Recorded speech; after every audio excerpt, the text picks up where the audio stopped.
Ho'oki, Sinadapi.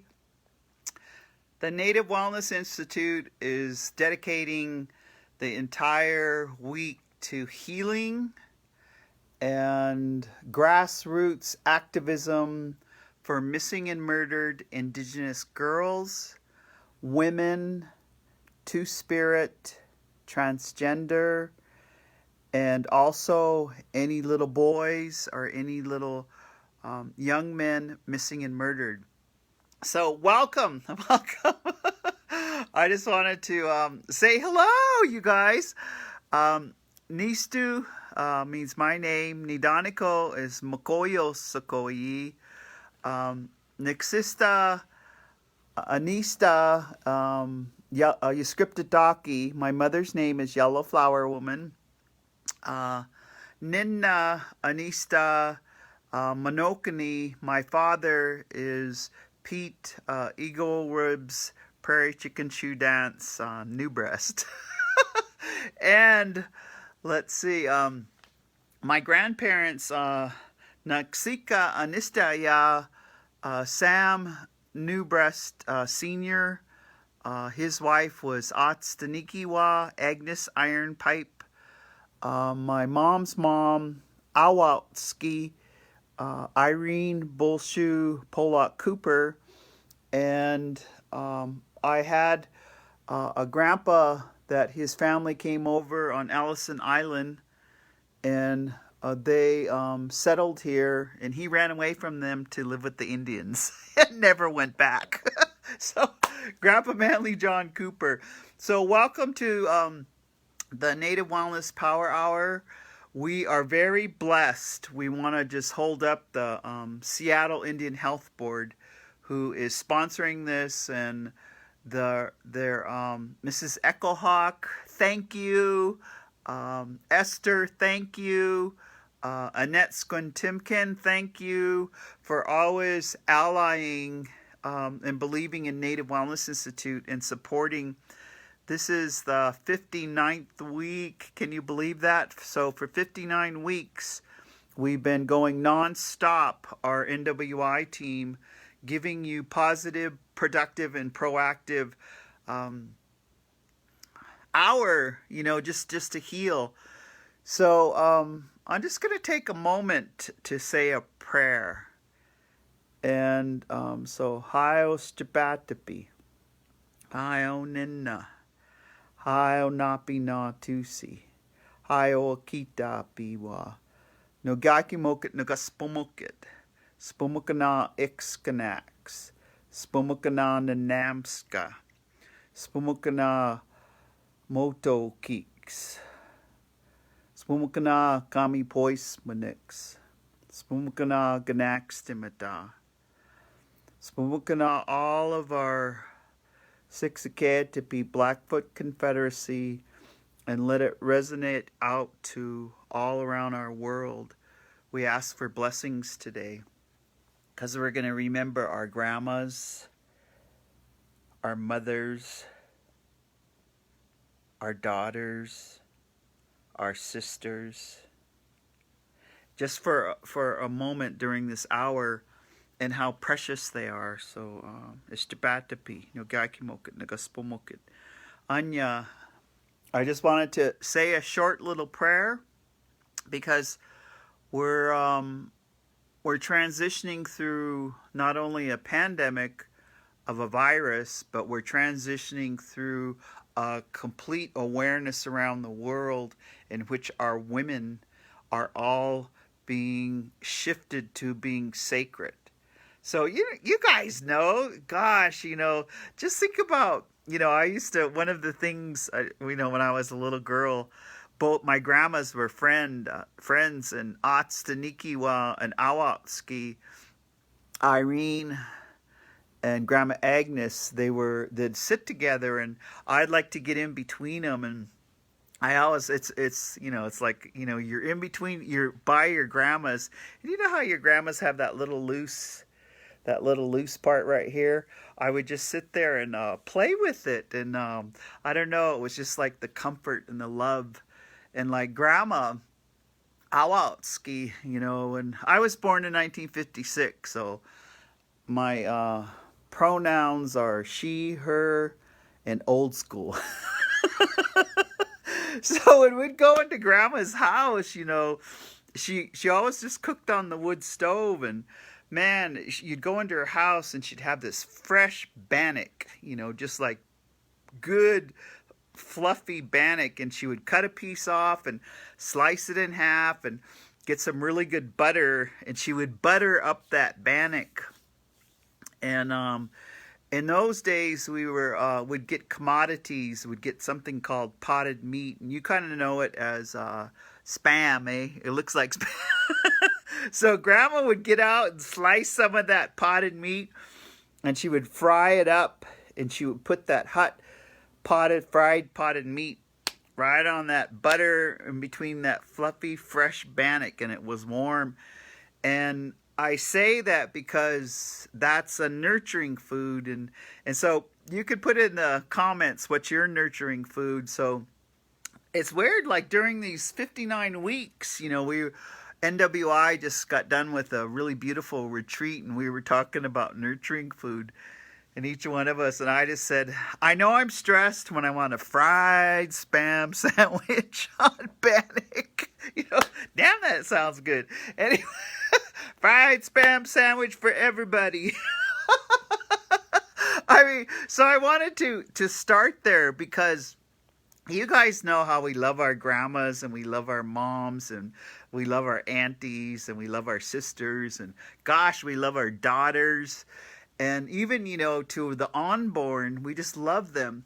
So it's about sacredness. When a little girl is born, a life giver is born. When a little girl is born, she's going to be somebody's grandma. When a little girl is born, she's going to be somebody's mother. When a little girl is born, she's going to be somebody's sister. And when a little girl is born, she might even be non-binary for a while, and she might choose some other gender. So she's sacred, and she might become a him. She might decide some other pronouns for herself, but she's sacred. So I wanted to start our power hour with thinking about that sacredness. So think about your grandmas. Think about, they say when someone's twilighting, when they're going to leave the earth, they always call out, Mom, Mom, Mom, Mom. They call out for their mother. And it's not that we love our fathers, but we call out for our mother. And so this entire week, we are so blessed. We started yesterday. God's sisters were and Sovereign Bodies Institute, their staff is coming on. We just have several quality advocates who are talking about healing and grassroots activism for around missing and murdered Indigenous women and girls and Two-Spirit. So we welcome you, and I just wanted to say hi because, one of the things, I was on a 2-week road trip, and encourage you when you go out, just have a safety plan, so I would meet people, and the first thing I would say is, you got 2 shots? If they had 2 shots, we'd have hugs because we're 95% immune, so even I did go on a flight because NWI had a retreat, and I was away from people in Delta on the way, but coming back, I was next to someone, and I said, you got 2 shots? He goes, yes. I go, me too. Want to see my card? I got my card. It wasn't a green card, it was a white card, but it says 2 shots, Moderna. First shot in January and second shot in February. Anyway, I'm just like, I don't know, like waving my 2-shot card around, like, maybe we'll beat it and put it on my buckskin dress. So grand entry, North American Indian Days, just kind of have my 2-shot verification. Anyway, that's how my mind goes. But I wanted to just visit with you. And this whole week we have a lot of resources, and of course you can always go to www.nativewellness.com and request, because we have a big team and we're doing year-long plans. You know, we do retreats, we do everything, and we do a lot of multifaceted healing around missing and murdered.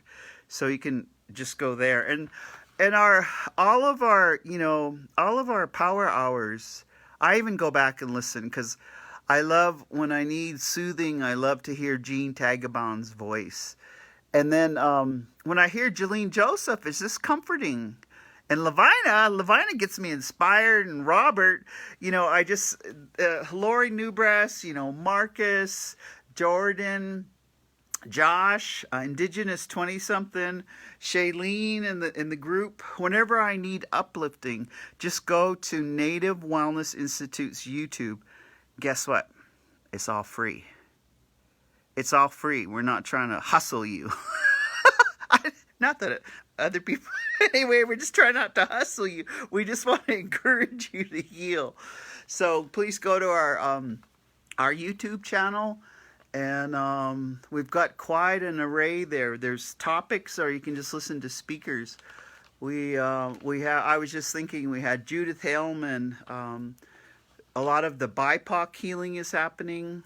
A lot of, and even on this trip, I didn't turn on the television once for 15 days, except when the George Floyd verdict happened and I wanted verification. We turned on the monitor because I wanted to believe it was true. And then, so I'm coming to you kind of like in a really good, I don't know, I have a happiness. I really trust our people. I really trust our grandmas. I really trust a lot of our tribes. I really trust that this transformation that they've gone through, that we're going to handle missing and murdered Indigenous girls and women a little bit differently.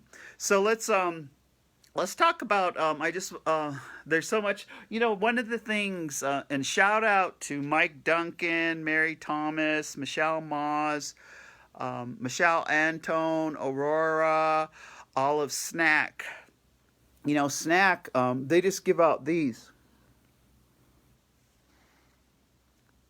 And Snack is around Sacramento. So up and down the entire state, everywhere you go, you see these. And just that simple act of grassroots activism by wearing these everywhere you go. You can double mask them.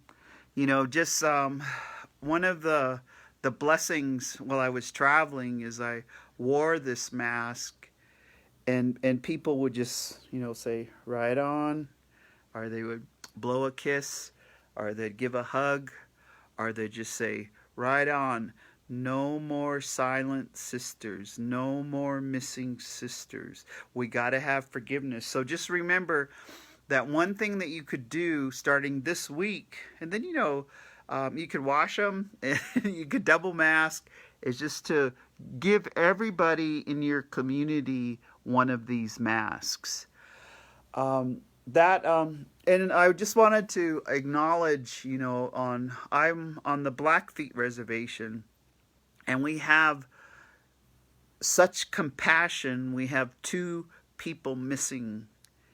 We have a little 3-year-old girl named Arden Peppian. It's been missing since April 22nd. And then we have a young, beautiful, he was in the Air Force, smart young man that's also been missing for 7 days. And so I wanted to begin there. Part of, we always say, what do we do? What do we do? What are we going to do? One of the things that has happened here is the tribal sovereignty And my hat's off to any tribal council like our council that has a homeland security plan. Mr. DeRozier, the Hut Shots, the Fish and Wildlife, our tribal council. Kink is our chairman. They call him Tim Davis, but we still call him Kink. And Lauren Monroe Jr., Minnow, Rodney Jarvis, Mark Pollock, Stacy. We have 9 of them. They have implemented a homeland security plan. And in that homeland security plan is how we mobilize all resources when we have a missing person. And it got mobilized. And it's for those of you who still pray and still look and still want Ashley Loring Heavy Runner from the Heart Butte area. She's been missing since June 2017. So now we're coming up next month. It'll be 4 years. And we've learned, so I just want to talk about the successful things that we have learned, and maybe you could think about in your area how you could implement these action steps, because we all have to take actions. Again, the action just might be to wear this 365 days a year. So the Homeland Security Plan that kicked in, I was looking out my front yard here because and I got tears.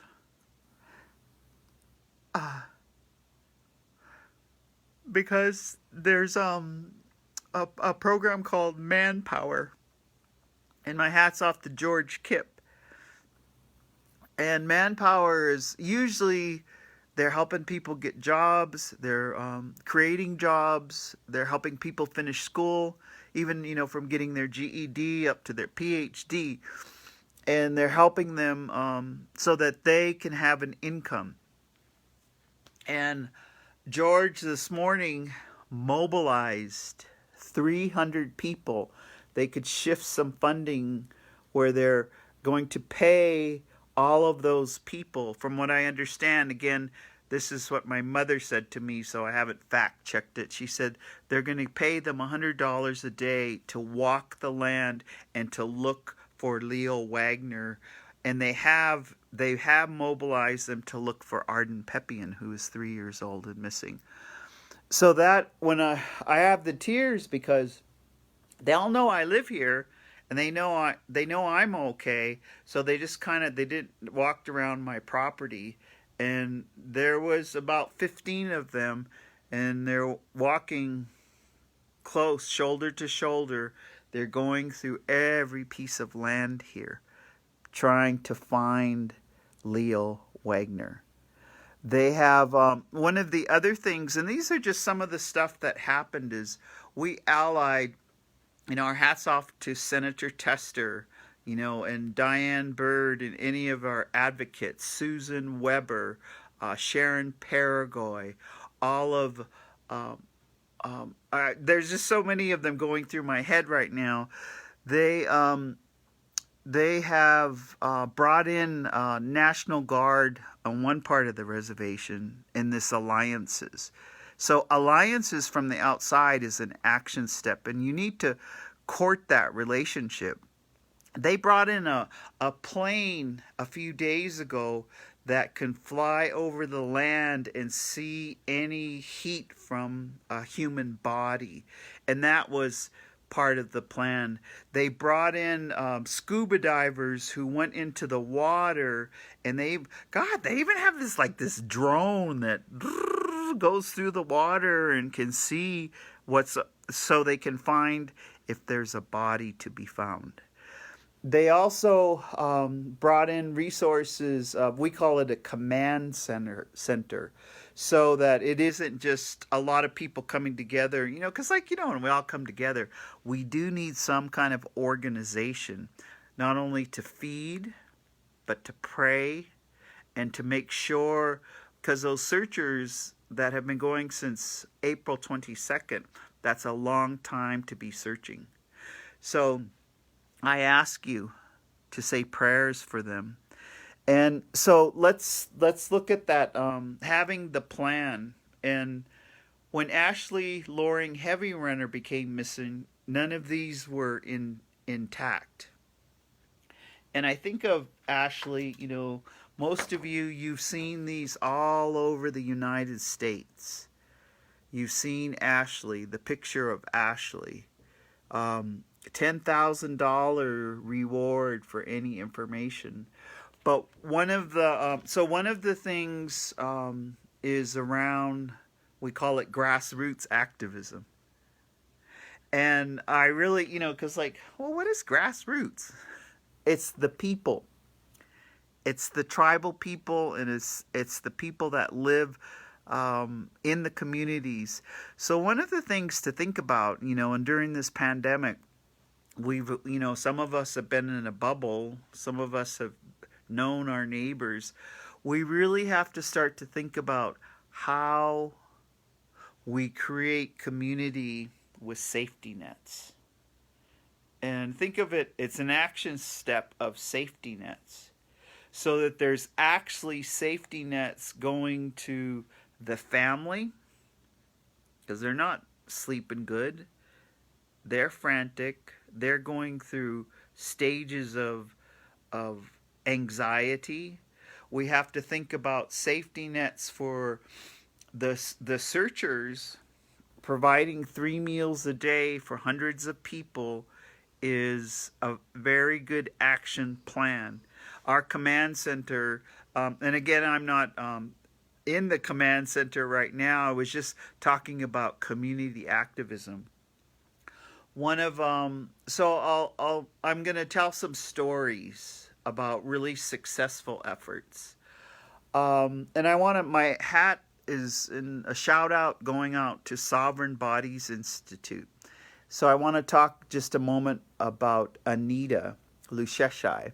And Anita, everybody's trying to figure out how to correctly say your last name, and so that's how I like to say it. So one of the things that Anita started, and gosh, I think it's about 8 years ago, this chart that you see right here, she started the database, and I want to give a shout out to her because a lot of people are using it, and please use it. Please, contact Sovereign Bodies Institute. They actually have a toolkit right now, sovereignbodiesinstitute.org. They have a toolkit. But I want to talk about this board that you see right here. And Anita, let's see, this was 2017. It was right about the same time that Ashley disappeared. Ashley Loring Heavy Runner, is we started this living board. And I said, Grassroots Activism, start your living board. This is the list of the women and girls missing in the Blackfoot Confederacy. So in honor, I'm just going to take a couple minutes, and I'm going to say the ones on this living board. I'm going to say their names, and you can take a look. So, Misty Upham, Elena Belcourt, Alexandria Homegun, Linda Ripper, Misty Upham, Charlene Mancha, Ashley Heavy Runner, Lynette Keener. Takes a lot to read this board. Josie Running Wolf, Susan Hall Spotted Bear, Marina Rides at the Door, Gloria Black Plume, Cynthia Bad Arm, Trixie Chief Moon, Brittany Medicine Crane. Sarah Jean Big Sorrel Horse. Linda Scott. Yvonne Crazy Bull. Joey English. Clarissa English. Mary Sirloin. Janelle Squirrel. Cheryl Black. Carol Big Tobacco. Desiree Old Woman. Linda Back Fat. Danica Salloway. Ellen Wolfleg. Rhonda Running Bird. Georgina Raw Eater. Evelyn Spanish Racine, for you, Dawn. Victoria Crowshoe. And it's a living board because other family members, when they heard these names, they got up the courage to break the silence and put their mother, their grandmother, their daughter on this list. So Grassroots Activism, put your list, just have it posted everywhere. At your trading post, your Indians, your tribal Indian store, at your Safeway. Just have it out there. I want to tell a couple stories, and these are healing stories. Is in the corner there, and it's just in small writing, is we have the name Sally Provost. And Sally Provost was murdered in 1980. And when she was murdered, her family anguished. So think 1980. And it was such grief and loss that for a long time they couldn't talk about it. They couldn't they felt hurt. They felt shame. They felt like no one was listening. So think about that. We have to deal with the hurt. We have to deal with the shame, and we have to listen. So one of the things, and this is the granddaughter of Sally Provost, when we started to get together in circles, and this is on the Alberta side because I'm from the Blackfoot Confederacy, she was called in to tell the story of her grandmother. And the story that she shared was for the first time in years. So for the first time, it was a safe women's circle.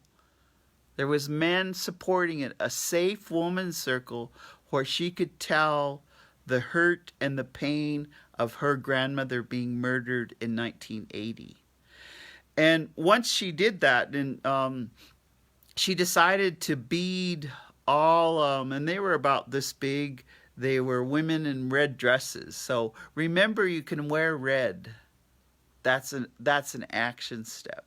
She beaded these fully beaded women in red dresses, and she beaded them for her family. She beaded them for relatives. And then groups just started ordering. She said she was overwhelmed because she had about 40 ones that she had to bead to give out, and everybody would wear them. So not only the mask, but the activism is to dress in red. The activism is to have scarves like this.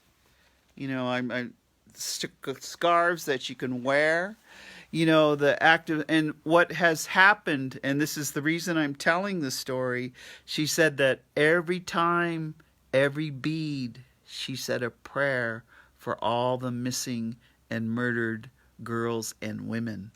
And as she was saying it, she finally felt like she had put justice to her grandmother's legacy. And that she said she felt like she was at peace, that she crossed over the Milky Way and went to the Sand Hills, or we call it Big Sandy. She felt that her grandmother was happy, that her grandmother was joyful, and that every time she was beating that woman, that was like an act of where the grandma could come and help other families. So I wanted to share that story. The other story I wanted to share, and it was a couple years ago, we put this living board. We tried to bring it out. We started bringing it out at powwows, Chewing Blackbone's powwow. Terrence LaFramboy read these names and just acknowledged and had a moment of silence. But we started the other name, and it's a story. 2 years ago we brought this living board out, and you can see there's small writings, and we asked if there's any family member that wants to add a name to the list. So this is kind of like a different kind of research. And there was a grandpa. His last name was Still Smoking. And his hand was so shaky when he went up, and he put the name Monica Still Smoking, 7 years old. And she was born in 1972, and she was murdered in 1979. And when he was putting, when they're putting the name of this little one on this living list,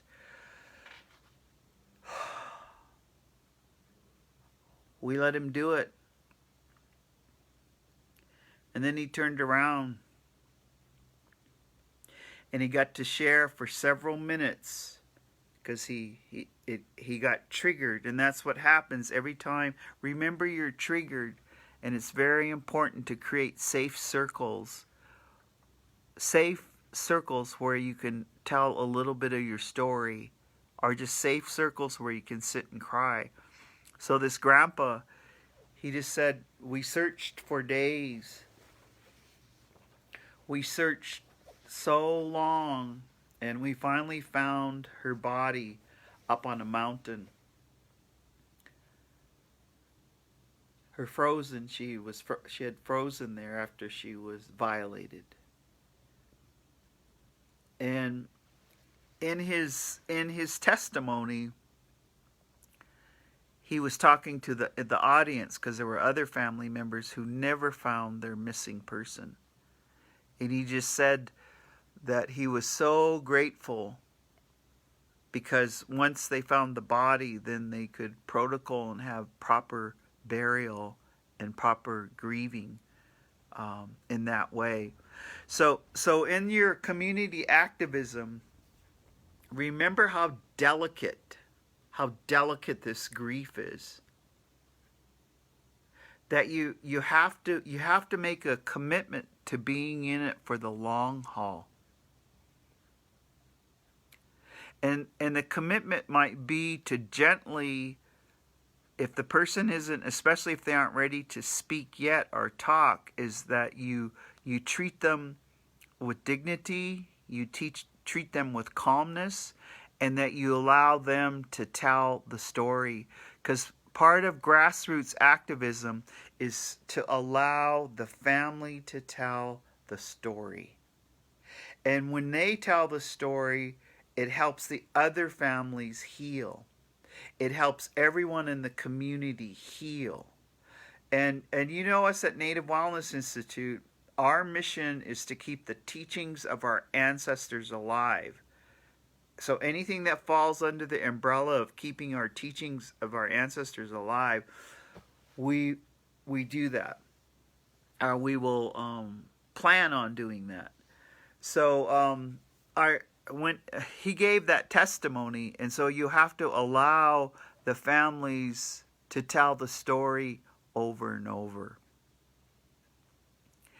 And that part, sometimes that can be, it can draw your energy. So remember, and so I want to kind of like shift gears a little bit here.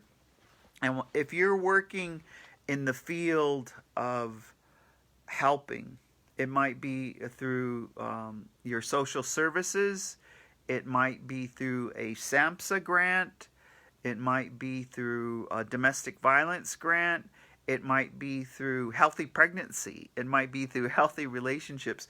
But if you're working in the field, today I wanted to talk about just your self-care. Your self-care. And showing up, doing your best to have clarity, and doing your best to take care of your healing. Because remember, again, you can only take people as far as you have come. And you can't give away what you don't have. So it's about experience. We cannot Google. There's some you could Google, but so in grassroots activism, show up as clear as you can in yourself. It was Patricia Flores. She's with Washington Coalition of Sexual Assault Prevention over in the state of Washington. And we were just talking today because we're helping them with the keynote in the morning. And Patricia was just saying, part of our job is healing the wounded healer. So while you're doing the work, it's like you still got to work on your healing. You still got to work on your clarity. I was sharing with her a story. On this road trip, I was privileged to help facilitate. They were in early treatment, but it was COVID safe. So we're in this giant circle. Everybody's got masks on. The only time that the masks were removed was to eat. And so we're in this giant circle.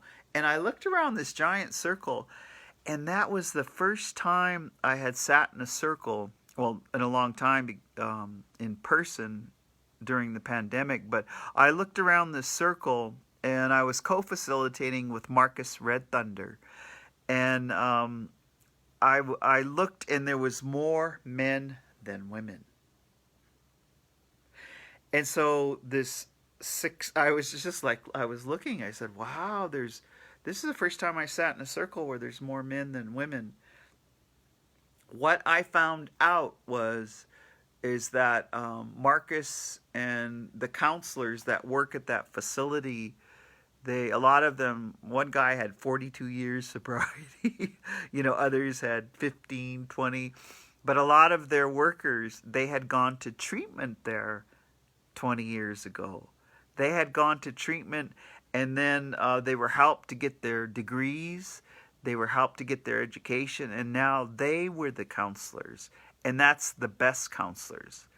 You have to, especially with opioids, fentanyl, heroin, or methamphetamine, you have to have someone who has gone through that addiction in order to help that person.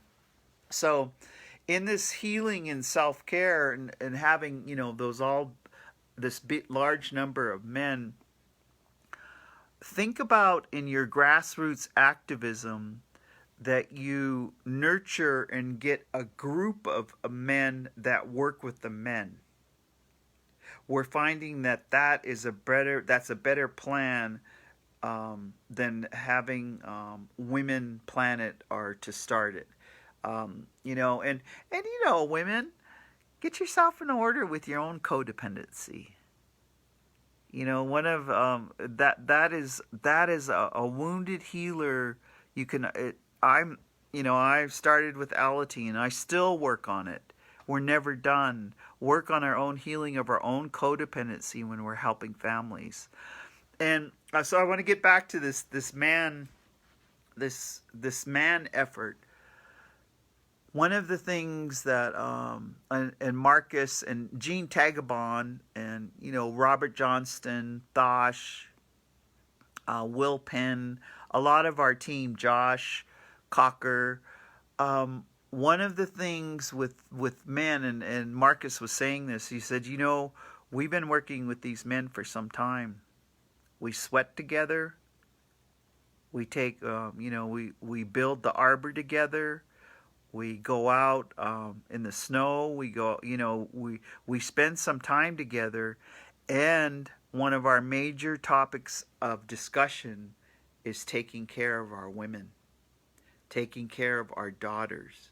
So there has to be, that elements, and it's not going to be overnight or it's not going to be magic, but I think we need to start that. It's starting with a 2-year-old son, starting with a 13-year-old son, and protocols of courtship, protocols of romance before you enter a relationship, having the hard discussions where you begin to talk with that young man. I just thank you all for tuning in. We're concentrating Native Wellness Institute this week on healing and grassroots activism. So the other parts, and I'm just going to name them because I think we need to say them out loud. This men effort. One effort that was very successful here was we had this boxing club. And because there's just always been in the state of Montana and all of the reservations here have a boxing club.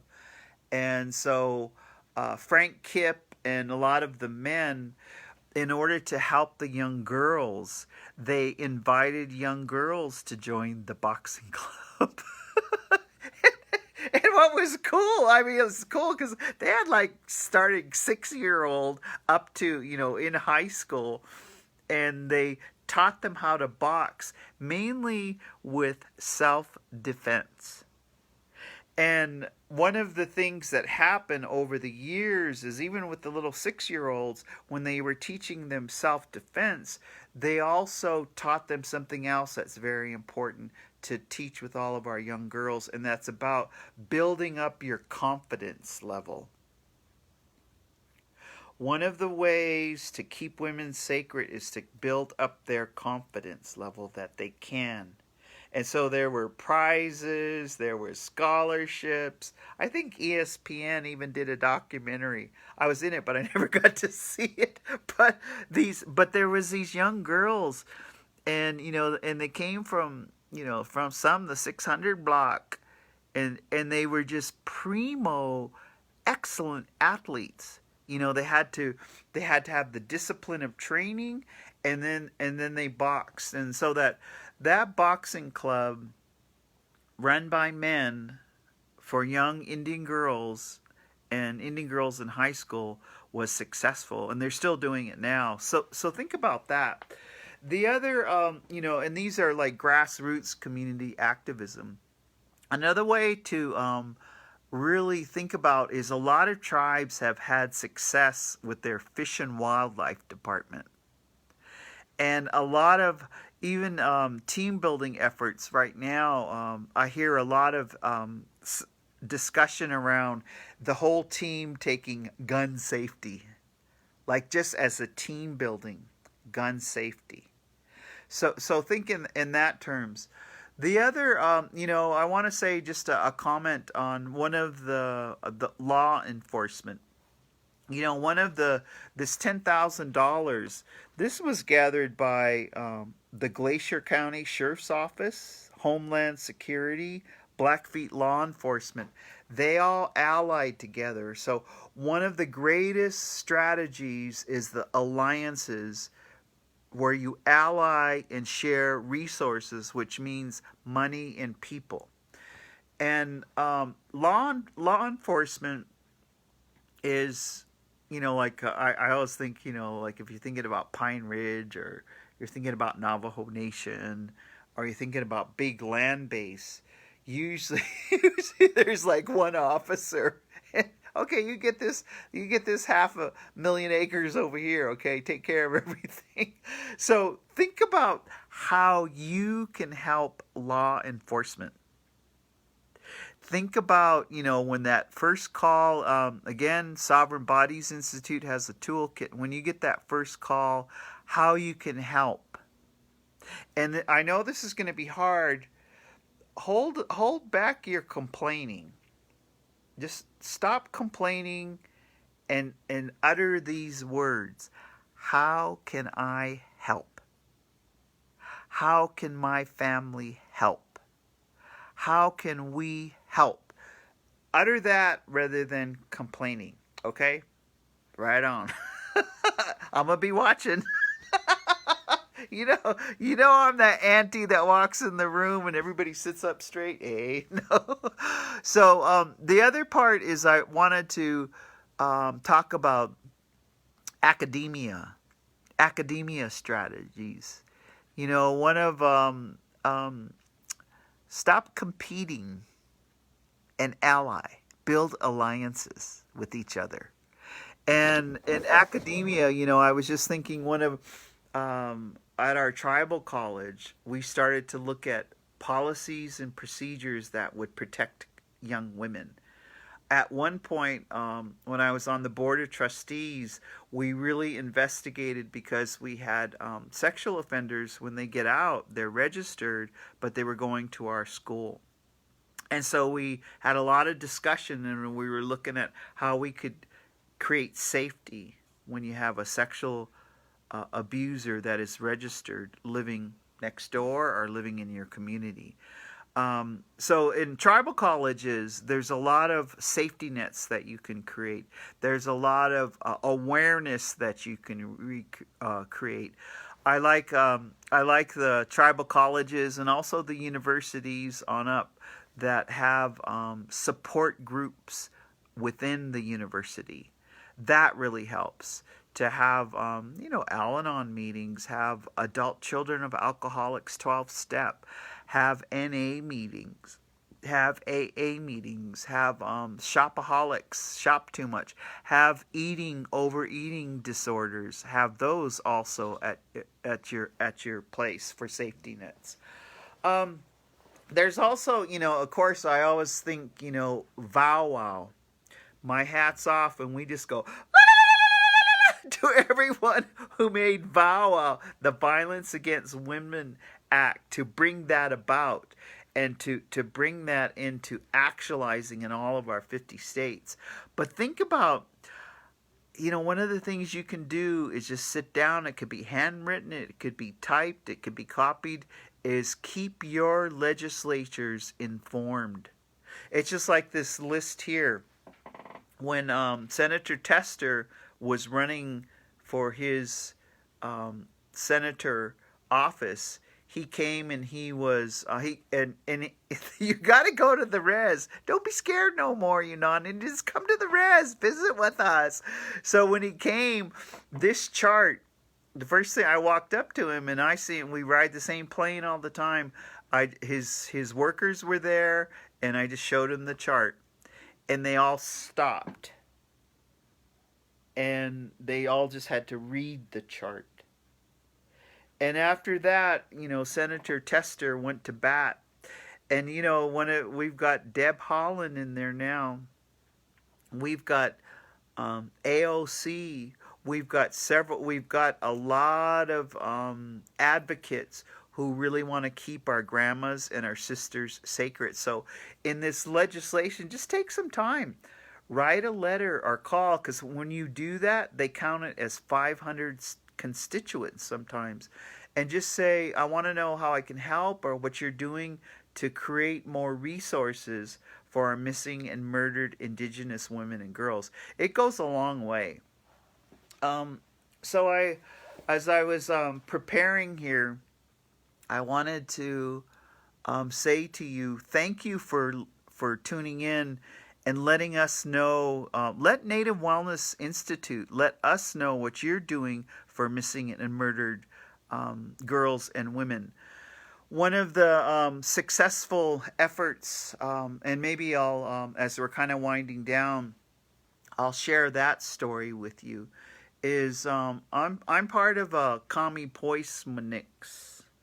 It's a women's stand-up headdress society.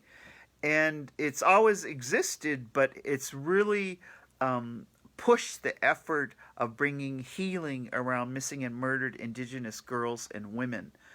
We need to ally with Canada. Canada, since 2004, across the provinces, Ontario to British Columbia to Saskatchewan to Alberta, they've always started, and we could do this down here in the lower 48, they've always had candlelight vigils.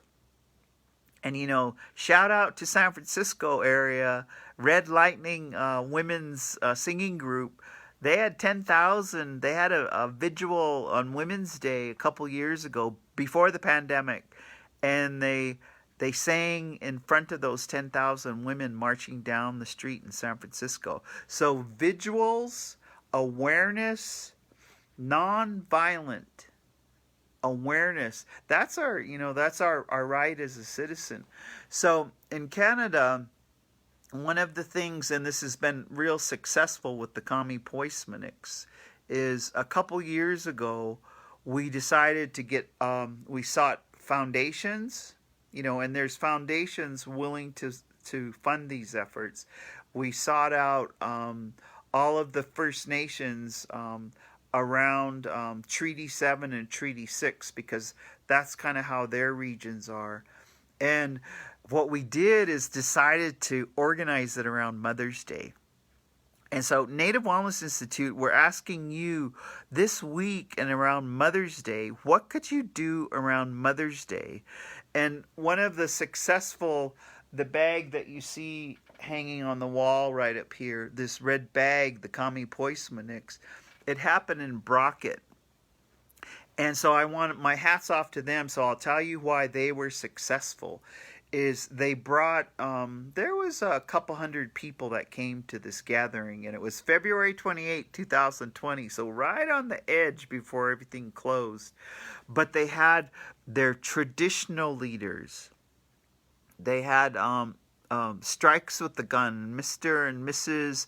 They had other Gale strikes with the gun came, and they had all of their family services came. They had all their families that still had missing members. And then they had their health educators. They had testimony. And my sister Lori NewBreast got to be a keynote speaker from the United States side. That was really, they allied and brought us up, and she got to speak. They fed us.